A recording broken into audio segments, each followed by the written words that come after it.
Welcome to the podcast of MotorWeek, television's original automotive magazine.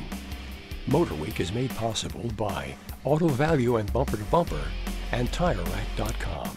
Here's your MotorWeek podcast host, John Davis. Thank you, Alec Webb. I am John Davis, and welcome to a very special edition of our MotorWeek podcast, number 319, coming to you on the press day of the 2024 Chicago Auto Show.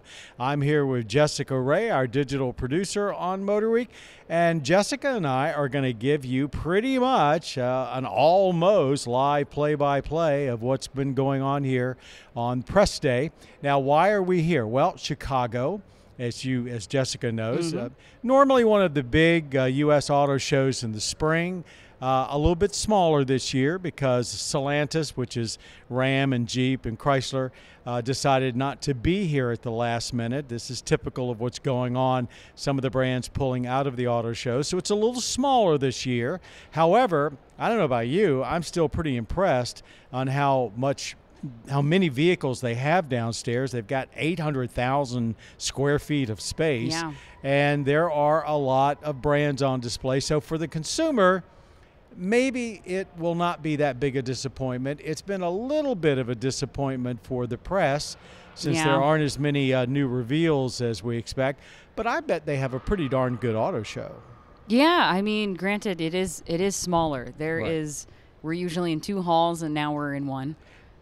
Right. But they did expand it. They did expand it. It was usually, and to put it in perspective, folks, usually in two halls they have over 1 million square feet of floor space, if you can imagine that. How many big box stores could you put in that? Right. Now they're down to one hall, expanded, so it's about 800,000. My feet are telling me that it's still plenty big. True, that's right. There you can walk around, and there's a lot of product here. Yeah. And I would say a lot of quality vehicles here. And the reason that we come here every year and have been doing so for many decades is we present our 2024 Driver's Choice Awards at this show. Not only does it coincide with our digital production that's up on our website and up on YouTube, but we actually hand out the awards to most of the manufacturers here. So that's what Jessica and Dave Scrivener and myself have been doing for most of the day.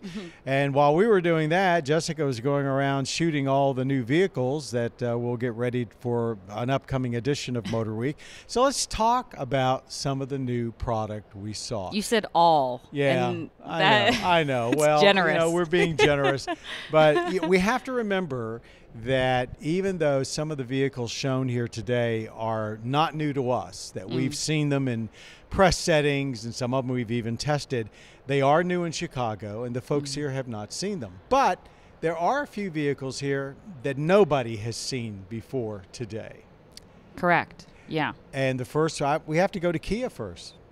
Yeah, because they did the big press conference today, which 2 models from Kia, which was kind of surprising a little bit. Yeah. I think one was actually a little bit more surprising than the other. But something we were expecting was an updated Kia Carnival MPV. Which is their SUV-like, call it a minivan. It's a minivan. It's a minivan. I mean, it's got the doors. So it's a block, block with 2 sliding doors. Yeah, and obviously, and then of course the, which I was kind of surprised at because we weren't sure if they were going to do away with this model, but we do have an updated K5. Which is their mid-size sedan. Yeah. And a very, very good mid-size sedan, I should say.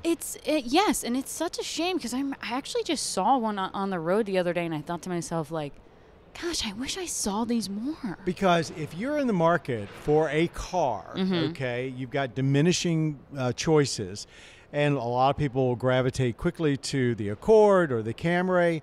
Great cars. The Accord's our pick for Family Car of the Year for Driver's Choice, but they shouldn't overlook the K5.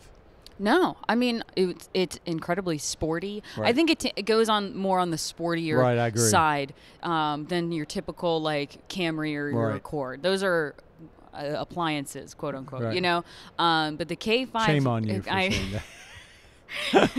The new Camry's all hybrid. Yeah, I know. But the K5 always was very sporty, and that's kind of its charm. Yeah. And what sets it apart from other vehicles in that segment, because that is, I mean, it's not an overloaded segment these days, certainly because the sedans are dying just in general.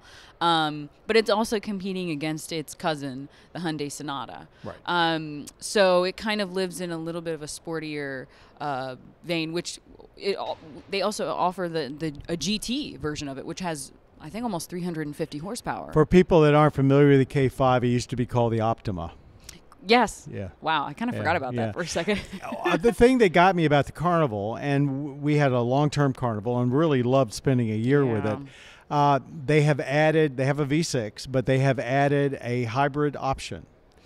A 1.6 liter. That, to me, that's huge, because can you think of any vehicle that should be hybridized more than a minivan?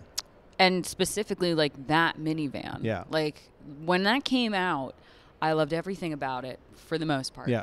Except for the fact that I was not getting the fuel economy that I would about have 23, wanted. 24. I remember maxing out in our long term at like 28 miles per gallon. Yeah, that's probably about right. But that's like optimal, driving situation. Conditions. So yeah, now we don't have they didn't say any specs of like what the miles per gallon is going to be for this hybrid.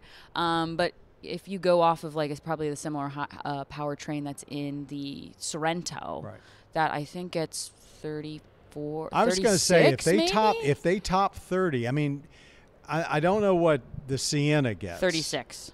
That is 30. That's a 36 combined. So it may not quite reach what the Sienna does, but still it gives you another non-plug-in hybrid option in this minivan market. And I think if there's something, I don't know what marketing meetings at Kia and Hyundai go about, but they have to be, where's there a niche that we can get into that's not filled and really make some noise? And they keep doing that.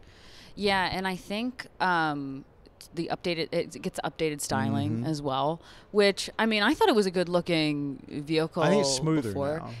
Yes, it's definitely smoother. It kind of gives that more futuristic-y vibe that the EV9 has. I agree with that. So it's kind of like, which is their 3-row SUV EV. The all-electric one, yeah. So, but I think with how successful the Sienna has been, that this was a no-brainer to put this powertrain in there. So beyond that, when we look around the floor and see what else is new, there wasn't a great deal, but one that did stick out only because it was actually revealed to the press last week, and here we are in Chicago, is a revamp, a reface, mid-cycle update, whatever you want to call it, of the Ford Explorer, highly popular mid-size SUV. 2025 models here. Gets fresh outside, gets some technology updates inside. But I was surprised, in a way, to see that they have dropped their hybrid edition, except for the police model.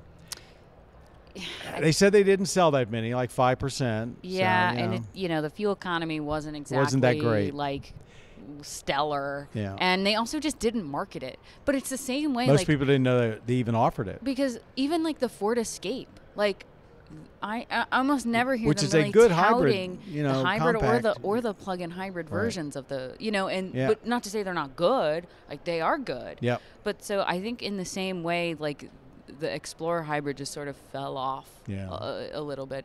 And, they also still offer the V6 option on the ST, which is nice. I don't think powertrain doesn't really change. I don't at think all. It gets much of anything. But they just sort of refine the exterior a little bit. It still looks very still a similar. hugely popular vehicle, and of course now it's also now the #1 police pursuit vehicle. I don't know about you, but every time I see an Explorer in my rearview mirror, I slow down. Well, I mean, true, I do that. Except for they did change the grills. Yeah. So now at least you can kind of tell. Old you're like, versus new. Like, oh gosh. Okay, wait. That's just a normal person driving that Explorer and not a cop. But one of the I think interesting things about it too is the fact that it does get Blue Cruise. Yeah. Which why don't you explain what Blue Cruise is? It's a hands-free driver assistance system that Ford offers that has trickled down upon. I think it was. I don't remember, what was it first on? Mach-E? Gosh, no. Well, it was on the Mach-E, but was it F-150 on? Was it on Lightning? the F-150 first? It might have been on the F-150. Anyway, yeah. In case you're not familiar with Blue Cruise, it's similar to Super Cruise at GM. It uses a map-based system to tell the vehicle where to steer. So the maps are actually stored in the vehicle, and then it follows the maps rather than relying totally on external sensors. So it's one self-driving system that you really can take your hands off the wheel. Yes, like legally you are allowed to not have your hands on the wheel. You have to be paying attention, but you don't have to have your hands on the wheel. But so it's kind of cool to see it finally like trickling down into some other products from Ford.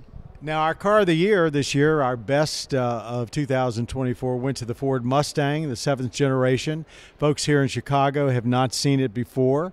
We just finished testing the newest model of the Dark Horse at Roebling in Savannah, Georgia. America's original pony car is now America's only pony car. And I have to admit, even among the press people, there was quite a crowd around it because they keep doing there's two new iterations of it here we haven't even seen yet. Yeah. The one concept, though, at the show was unexpected to me, and it was over at the GMC truck booth, and it's a tricked-out Hummer. Yeah, they paired with Earth Cruiser, right, which essentially is like a company that will come in and just like build the ultimate overlander. And when I like, this is not just like putting a top on a Tacoma. This is a full-on, like... It's like a RV built in. Pretty much. Yeah. So you have, like, it's built on a Hummer EV SUV. Right. So you got 6,500 pounds to start with. Yeah. Well, more than that. Because it's like... Well, I'm saying just before you add anything on, Sure. So it's like the front seat's normal, the rear seat is normal, but where like the trunk cargo area is like a full-on like kitchenette. Yeah, it's pretty cool. And then also like a sleeping surface and a roof. There's a rooftop tent. Sleeps two, I think. Oh yeah, I think that's what I don't think more than two should be up there. Yeah. It might be pretty cozy even for two. A lot of cozy. Yeah. But I mean, it's just it had like what else did it have? Like these on the side, it had all of these like emergency rope and tow straps and first aid kit, like, and that was like on a storage container on the side. The thing is, like, it has like running water. There is a toilet in there. Yeah. There's a shower. I've never seen. I mean, I'm not a big RVer, and I know in RVing you cram a lot into a small space, but this seemed to be a real effort, and yet it's a vehicle that, given the ground clearance and how rugged the Hummer is and everything else, and the distance, you literally could go just about anywhere in it. So yeah, I think it's certain. I don't know how much it costs, but it probably costs. Probably costs a lot. So you take $150 for the Hummer, and you probably add another couple of $100,000. Who knows? Yeah, it had like huge wheels and tires on it. It was pretty crazy. I want to pause just for a second to thank the sponsors of MotorWeek on public television stations around the country, Auto Value and Bumper to Bumper, and our longtime sponsor, TireRack.com. Thanks so much for being a part of MotorWeek and showing your dedication to us. And you can catch MotorWeek, of course, on your local public television station, also on our cable partner at MAV TV and their schedule at mavtv.com. And by the way, why not just go out and upload the PBS or download the PBS app, and you can watch every episode of MotorWeek for free. Mm-hmm. Frontier, Nissan, there was unexpected news there. Kind of, yeah. I mean, it's like it's kind of great to see Nissan doing like these little enthusiast things. Now, this is their mid-sized truck, which is only a year old, I think. No. Is it 2 years old now?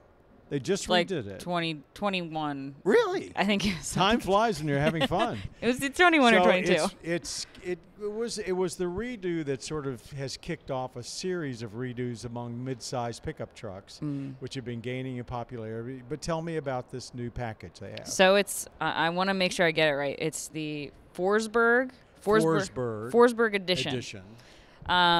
Which is essentially just like this really cool like overlanding like off-roading kit. Do you get the theme here, everybody? That it's everybody wants to be tough and capable of taking on anything, even though they never will. Yeah, and so it's kind of like it's basically like a Nismo treatment. Frontier. Yeah. Which I is think really, that's accurate. it literally has Nismo all over it.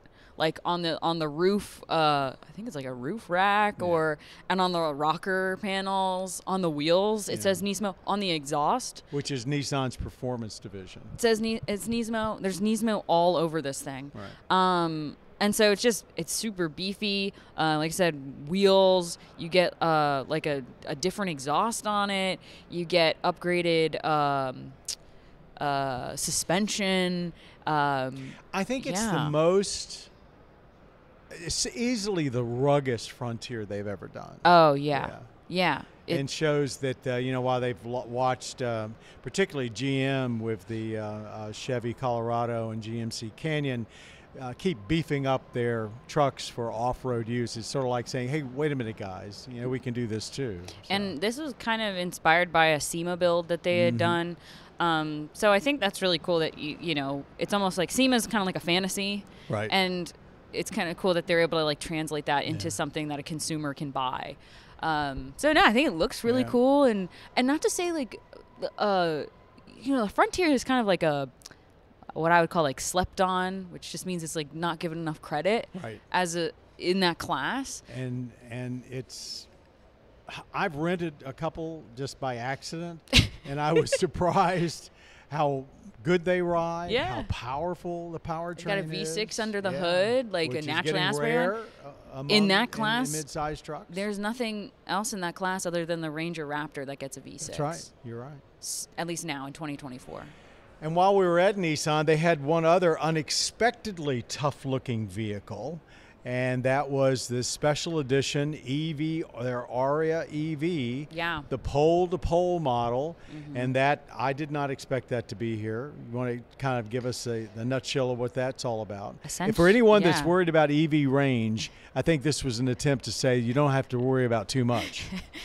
So basically a couple took an Aria from the South Pole and drove it to the North Pole. I mean, granted, there's not a one path that gets you there. Right. Of course, you have to take ship it at some times. Right. But for them, they drove. I don't even know how many thousands of 10,000 something more like than that. In that Aria. I mean, and this thing is like the gnarliest looking Aria I think anybody could ever build. It's got huge wheels. If you know what a Hummer EV looks like, this looks like their version of a Hummer EV. It's like a little baby. It's like a little baby. They beef up the fenders on it. And also their aim was like on sustainability and stuff. Right. So they tried to, I think for the most part, they charged it in like sustainable ways. Solar panels. Like I think for a fair amount of their trek early on, they were actually towing a generator with them for this, like a solar situation for that aspect of it. So I mean, it's just really cool that they were able to do. I mean, granted, they drove through the continental United States, right? But they're at the poles, which is freezing cold. There are not chargers. No. At the poles, even remotely. I mean, clearly they had a team with them, If this was not like one vehicle out by itself. And it was. But still, I think it's a pretty amazing accomplishment. Absolutely. I think, and to do it in an electric vehicle, I think is really cool. Kind of proves that, not to say that. Under the right circumstances. When you do your homework. Yes. Because we were just talking about it on another podcast about, everybody with getting anxious when they live in cold weather places with EVs. So, super, super cool. It took them a long time. I want to say it took them months to do this.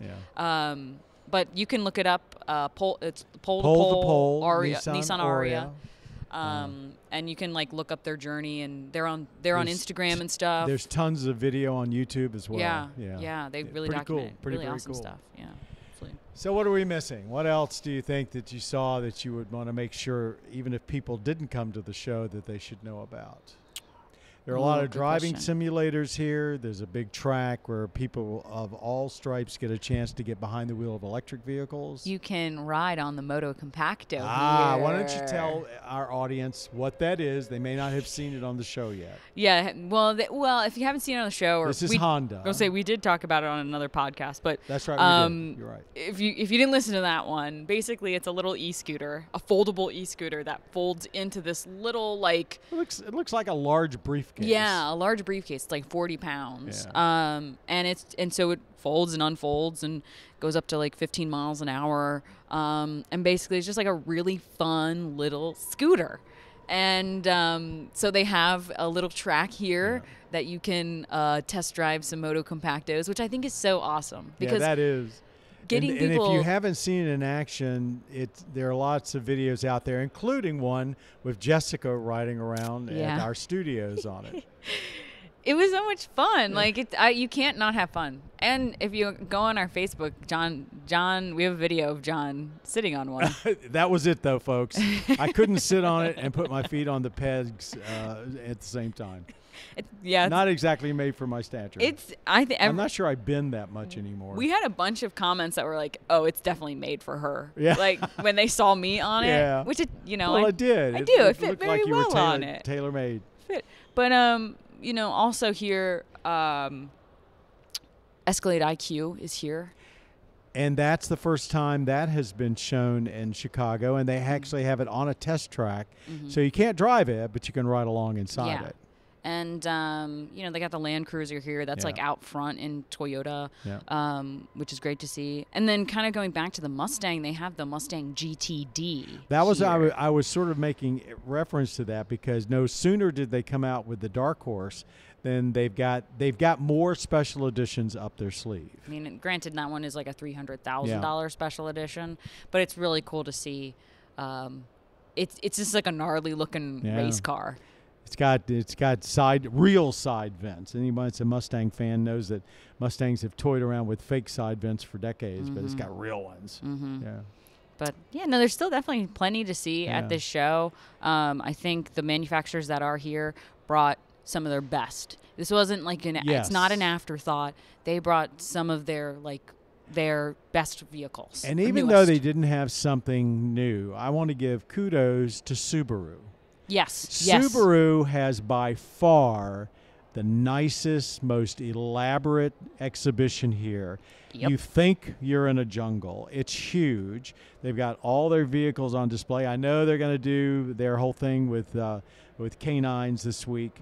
That the show, or 10 days that the show is open here in Chicago, but they did not pull back from auto shows. They have a grand display, and if you are a Subaru fan, and there's plenty out there, if you're in the area of the Chicago Auto Show, come see it because they've got a lot to show you. I absolutely agree. I think they have the best display. Easily. Because it is like encompassing. Yeah. And you don't feel like you're in a big auto show hall when you're there. It's super cozy. Yeah. It harkens back to their mission, which is, they know what their buyers are, who their buyers are. And like John said, they have the dogs out here. The Subaru Loves Pets, which is, I think, like a nonprofit arm of Subaru that basically pairs with local animal shelters. Now, specific to the auto shows, that's what they do. So they'll bring dogs out here, and they will literally get adopted by people coming to visit the auto show. And one of our compatriots last year, and I won't embarrass him any further, who lives in Detroit, he actually took one of the dogs that was here last year home with him. Oh my gosh! Yeah. I mean, and so that's just one thing that Subaru does, and they do this at even smaller shows. Yes, they did it in Washington. They did it in the DC Auto Show, and I should mention, it's not just here at the auto shows. No. They also do it. They pair with like local dealerships and local animal shelters all around the country. They home tens of thousands of dogs every year. Yes. Which is or maybe pets every single year. Yeah. And it just goes back to their mission. No, it's such a I love their display. And everybody loves going to see the dogs. Absolutely. The puppies. Do we miss anything? I think that's it. I think that's about it. I don't have the dates in front of me, but if you basically are in the Chicago area.